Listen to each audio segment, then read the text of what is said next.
Perkenalkan, nama saya Susi Dahlia Butar-Butar, NIM 121190161 dari Prodi Teknik Industri. Perkenalkan, nama saya Egy Nicholas Basaribu dengan NIM 121190157 dari Prodi Teknik Industri. Perkenalkan, nama saya Yohana Y. Saharika dengan NIM 121120158 dari Program Studi Teknik Geofisika. Perkenalkan, nama saya Fahri Mutadi Wafik dengan NIM 121120174 dari Prodi Teknik Geofisika. Perkenalkan, nama saya Francisca Natalia dengan NIM 121120161 dari Program Studi Teknik Geofisika. Semua bermula pada tahun 1738, di mana Daniel Bernoulli mencetuskan hukum Bernoulli berdasarkan bukunya yang berjudul Hidrodinamika. Secara umum, hukum Bernoulli didefinisikan hukum yang berlaku untuk fluida dinamis. Ingat ya, fluida bukan berarti air, melainkan zat yang bisa mengalir. Nah, prinsip hukum Bernoulli dapat diaplikasikan pada berbagai jenis aliran fluida.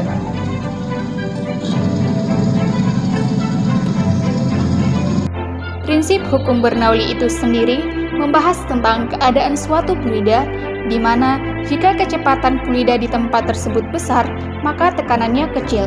Sebaliknya, jika kecepatan fluida di tempat tersebut kecil, maka tekanannya besar.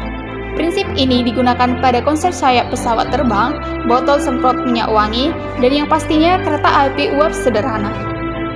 Persamaan hukum Bernoulli. Agar hukum Bernoulli dapat dipakai dan bisa diterapkan, maka diperlukan asumsi-asumsi yang mengenai fluida kerjanya, di antaranya aliran yang termanfaatkan atau incompressible flow dan aliran yang tidak termanfaatkan atau compressible flow. Adapun rumus dari hukum Bernoulli itu sendiri yaitu P tambah setengah PV kuadrat ditambah Rho GH sama dengan konstan, dengan P sama dengan tekanan, Rho sama dengan massa jenis fluida dengan satuan kilogram per meter kubik, G sama dengan gravitasi dengan nilai konstan 9,8 meter per sekon kuadrat, H sama dengan ketinggian dengan satuan meter, V sama dengan kecepatan dengan satuan meter per sekon. Pada kereta api uap menggunakan uap air yang diperoleh dari pemanasan air dengan pembakaran kayu atau batu bara. Bahan bakar dimasukkan ke dalam lubang tungku yang berada di ruang masinis. Panas dari tungku mendidihkan air yang ada di broiler. Pendidihan air ini menghasilkan uap yang kemudian penerapan Bernoulli-nya di mana udara bergerak di tekanan yang tinggi ke tekanan yang rendah, sehingga diatur pipa yang dirancang dapat menggerakkan piston dengan adanya tekanan uap yang akan menggerakkan roda utama kereta. Uap tersebut terus bergerak mencari udara bertekanan rendah yang berada di cerobong asap kereta. Dapat terlihat dengan memanfaatkan udara yang bertekanan tinggi. Tekanan yang rendah dapat menggerakkan piston yang akan terus bergerak selama masih terjadi pembakaran atau pendidihan air yang terus menghasilkan uap, di mana uap tersebut akan terus bergerak ke tekanan rendah, yaitu cerobong asap.